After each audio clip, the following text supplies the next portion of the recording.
Hello there, John the Bearded Vampire here. Welcome to another video. Excuse the way I'm dressed. It's kind of 5 on a Monday morning and I'm cold, so keeping warm. Welcome to I'm not sure what we're going to call it yet. A Vampire vlog monthly or Vampire film monthly or whatever. But basically it's a new series where once a month I'm going to watch a video, a vampire film kind of video film thing, and do a bit of a review on it. I've just finished watching Nosferatu. I figured, if I'm going to do this, I might as well start where it all began. Obviously, we all know what Nosferatu is. It is the 1922, so almost 100 years old, silent film with dubbed orchestral music on.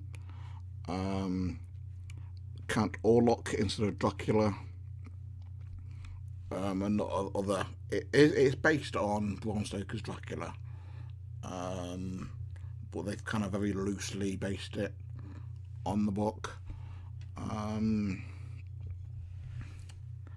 It's a classic for a reason. It's basically where every good vampire film should start and take its basis from. You can see certain aspects of it in the Francis Ford Coppola Bram Stoker's Dracula with Gary Oldman and Keanu Reeves. There's certain scenes in Nosferatu that they've kind of replicated in that. But no, it's a good film. There are certain scenes that I would have perhaps left out. Not great big scenes, just like little snippets of camera. Bits that I might have expanded on. For example, there's like a little bit of a scene of just the ocean. Why is that there just to try and bulk out the film, because it's an hour and 20 long, which for something that's like 100 years old, I would assume it's quite a long time. Because I think most films were only kind of like, I don't know, around about that kind of area, about an hour and a half. I could be wrong. If you know otherwise, please let me know. But of the films that I know from that kind of period, like the 20s and 30s, the films were only like 60, 70, 80 minutes long, maybe 90. But no, the pacing of it works really well. Like the music and the actual action goes really well together. They've not just whacked a load of music on, they've given it thought as to how it should progress. As I say, there's a few scenes that I would have omitted.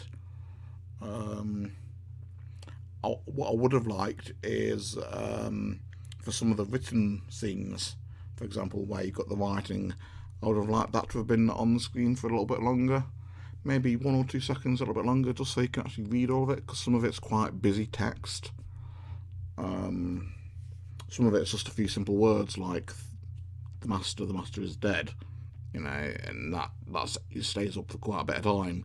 But at the same period of time, you'll get like a full screen of text, and you've got to try and read it in the same period of time. So I would have perhaps gone about that a little bit differently.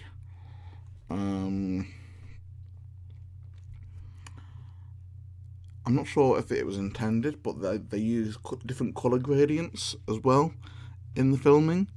Like some of it will be quite yellowy, some of it will be quite greeny, some of it quite bluey. I don't know if that's supposed to be done on purpose or whether it's just whatever film they could get their hands on, and that was just the coloration of it at the time. I'm not sure. There is one scene where Count Orlok's like awesome carriage is coming towards you, and it is almost a negative. I'm almost certain that is done on purpose. because that's where the crossing, like going from the crossing from being safe to being into the dangerous land that he owns, kind of thing. I'd love to saw some carriage though. That was really cool. The way they made it move, it was quite jagged, as if it was like moving faster than the eyes could comprehend or whatever. And the way that it was all like cloaked in dark drapery. Even the horses were kind of draped in cloth, except for little patches for the eyes. I thought that kind of added a little bit of a gothic-y, morbid-y kind of touch, as if it's like a funeral cart.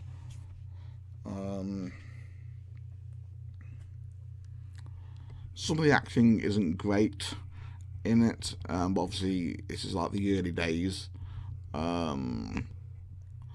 The makeup and hair on them, they are all very different and stylized, like great big thick eyebrows or kind of beards that are kind of like so obviously kind of stuck on. It makes it a bit cheesy, but it adds to the character. It makes you kind of aware that they are different people and not just the same kind of bland thing that you might have had in previous kind of films where everyone looks the same. Towards the end, we find out how Count Orlok can be destroyed or killed by the kind of unsinful, or whatever it was called. I can't remember. I think it was unsinful. The virtues of an unsinful maiden, or something like that, I think it said. Basically a virgin is what they're talking about there. And the person that they chose to portray that part is, for those periods of time, a very good looking woman. I can't remember what her name is. I will try and look it up and maybe talk about it in my next monthly one. I'm not sure I could put it as a head note on this one. I'm not entirely sure yet. Maybe a little kind of thing down the bottom here. I might put up the actress's name. But no, she's a very pretty woman by those standards and by that period of time. So I think they've casted her right there. I think they could have at least tried to be a little bit different with the names. Like, I think it was Knock was the guy who Renfield was supposed to be. And Hutter is Jonathan Harker. So they've got weird names. And I think they've got to try a little bit harder there, maybe.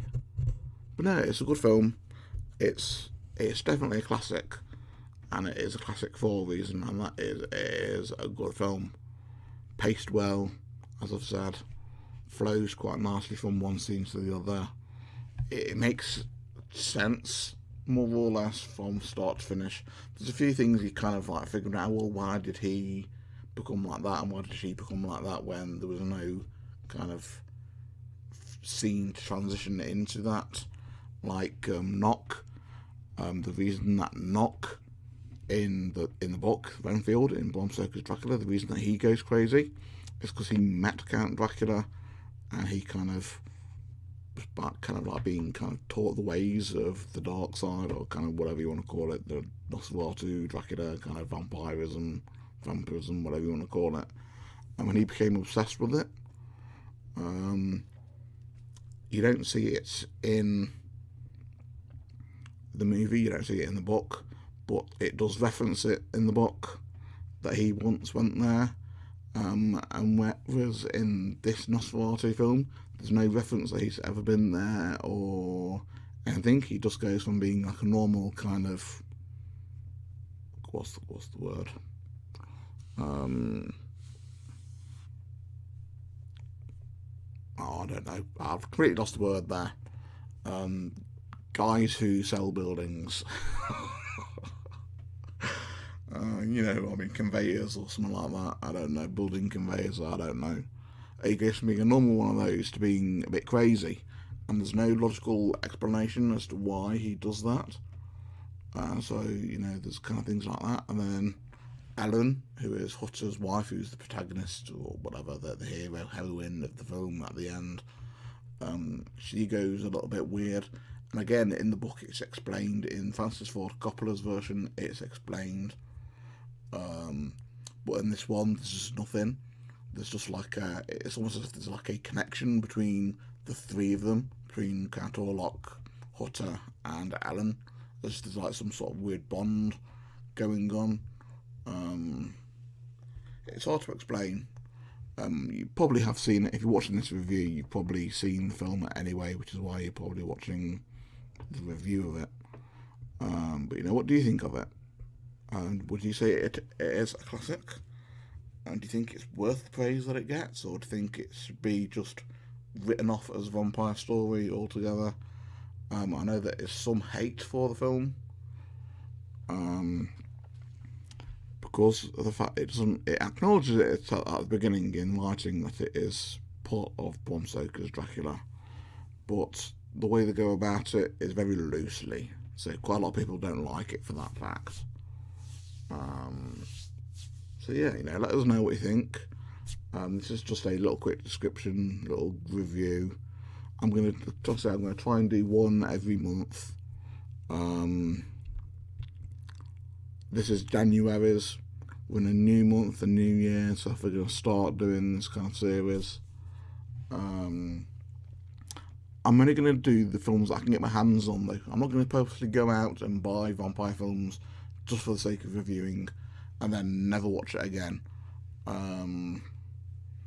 I've got a great big stacker box. It's about 2 foot long by about a foot and a half wide, and that's full of vampire films and TV series and everything. So that's going to get reviewed. But at the moment, I'm just reviewing stuff that I can find for free on YouTube. And this happened to have been one that was on there. Bram Stoker's Dracula, the Francis Ford Coppola, that's on there. There's a few foreign films that are on there that have like vampire-y, Dracula-y type things. There's a few really cheesy ones which are going to be fun to review. But yeah, I'm going to start off doing like 3 YouTube ones, and then I'm going to move on to the stuff that I've got, watch it down here, kind of put in the DVD in my DVD player down here and watch it. And then I might sign up to Netflix, because I've seen at the moment I am signed up to it, but I've just cancelled my subscription. Excuse me.